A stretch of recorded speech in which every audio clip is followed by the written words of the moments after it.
Anggapan banyak orang, sektor industri di Malaysia lebih besar dibandingkan dengan sektor industri yang ada di Indonesia. Oke, aku tidak menolak klaim ini. Tapi kalau ada anggapan Malaysia unggul di semua sektor, tunggu dulu. Dalam hal industri pertahanan, Malaysia lewat. Malaysia memang punya Dewan Industri Pertahanan yang dikenal dengan MDIC dan telah meningkatkan industri pertahanan lokalnya. Tapi industri pertahanan dalam negeri kita masih jauh lebih unggul. Mau bukti?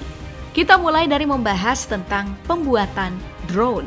Indonesia lewat PT Dirgantara bekerja sama dengan Badan Pengkajian dan Penerapan Teknologi berhasil mengembangkan Unmanned Aerial Vehicle atau pesawat terbang tanpa awak atau yang lebih populer disebut dengan drone bernama Wulong di tahun 2012.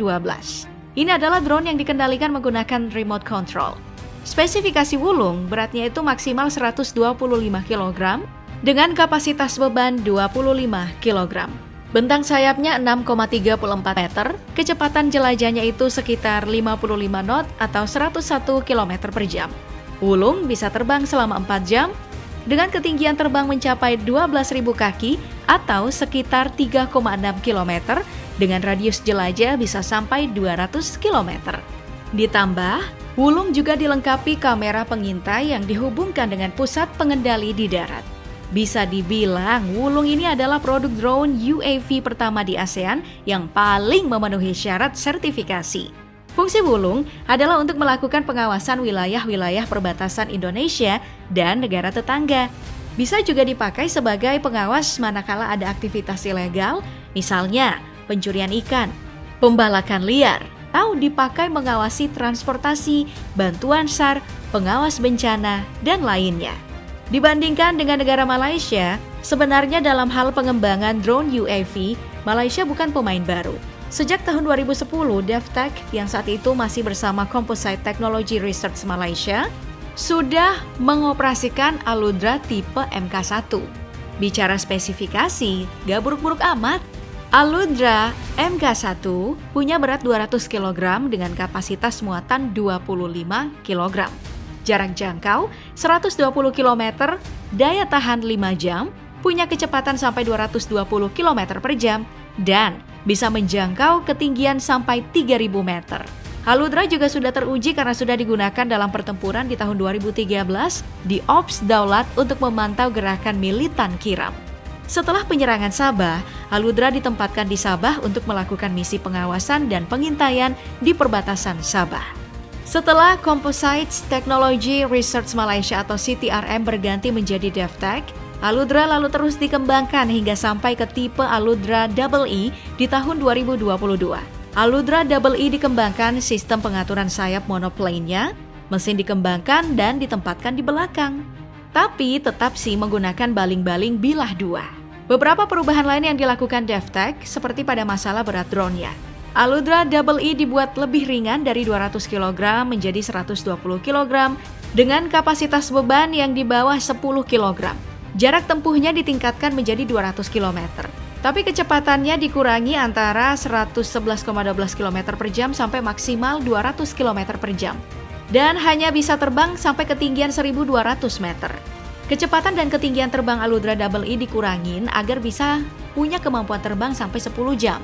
Soal fungsi, drone ini juga sama dengan Aludra MK1.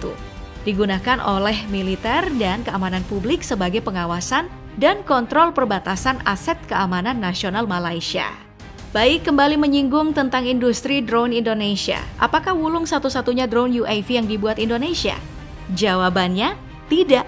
Di tahun 2019, PT Dirgantara Indonesia berkolaborasi dengan Badan Pengkajian dan Penerapan Teknologi, Kementerian Pertahanan, TNI AU, ITB, dan PT Land Persero mengembangkan UAV yang diberi nama Elang Hitam tipe medium. Apa sih yang spesial dari drone elang hitam ini? Pertama, kemampuan terbangnya itu bisa sampai 24-30 jam dengan ketinggian 9 km lebih. Elang hitam UAV juga punya kecepatan yang mumpuni, bisa melaju sampai batas maksimum 235 km per jam dengan jangkauan 250 km. Ukurannya pun juga sangat besar, panjangnya 8,65 meter, tinggi 2,6 meter, rentang sayap 16 meter dan berat maksimalnya mencapai 1,3 ton dengan muatan maksimal 300 kg.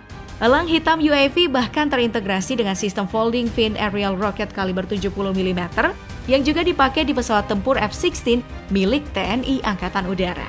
Itu artinya selain digunakan untuk operasi pengawasan, elang hitam UAV juga dirancang sebagai drone tempur.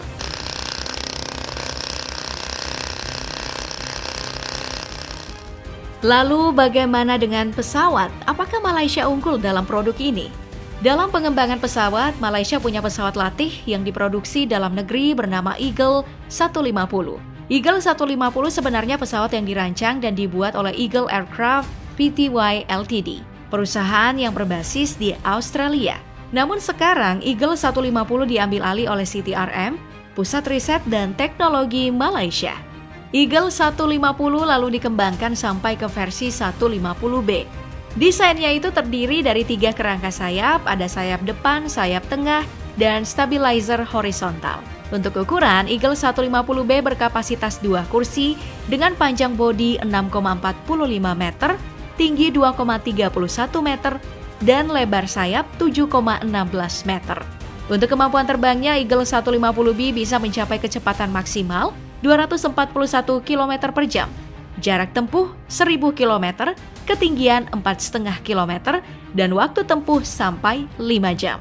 Meski Eagle 150B ini cukup mumpuni, Malaysia tidak bisa menandingi kedikdayaan dari CN235 buatan PT Dirgantara Indonesia. Ini adalah pesawat buatan dalam negeri yang diminati sekitar 20 negara, termasuk Malaysia sendiri. CN235 ini adalah pesawat penumpang sipil kelas menengah bermesin 2 yang dikembangkan sejak tahun 1980-an.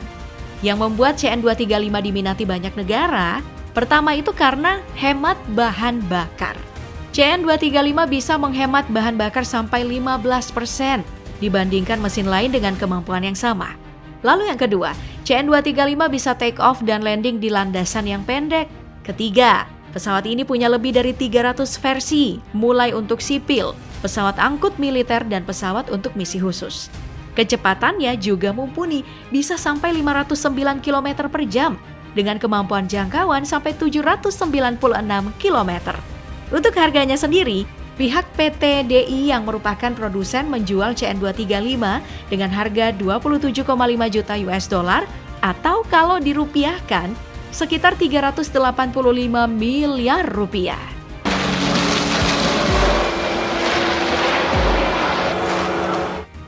Bukan cuma sukses dalam pembuatan pesawat, Indonesia juga sukses mengembangkan helikopter. Yang mungkin paling dikenal itu adalah IC-725.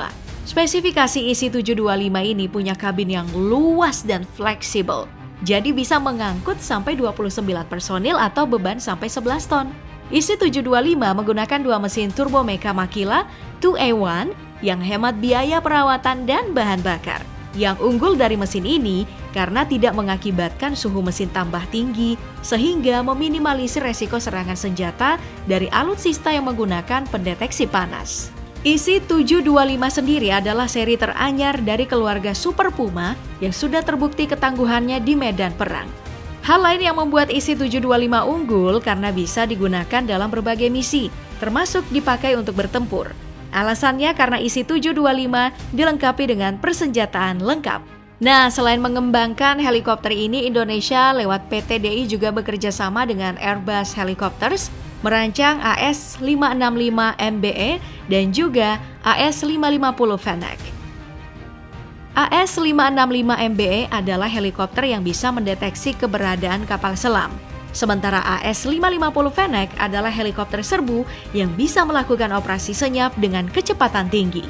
Sementara dalam hal pengembangan helikopter, Malaysia sama sekali belum punya.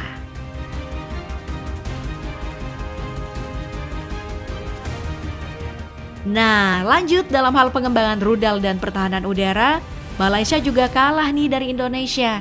Sejak tahun 2003, wacana Malaysia untuk mengembangkan persenjataan rudal sendiri tak kunjung terwujud. Sementara Indonesia sudah punya rudal buatan sendiri, yakni petir V101.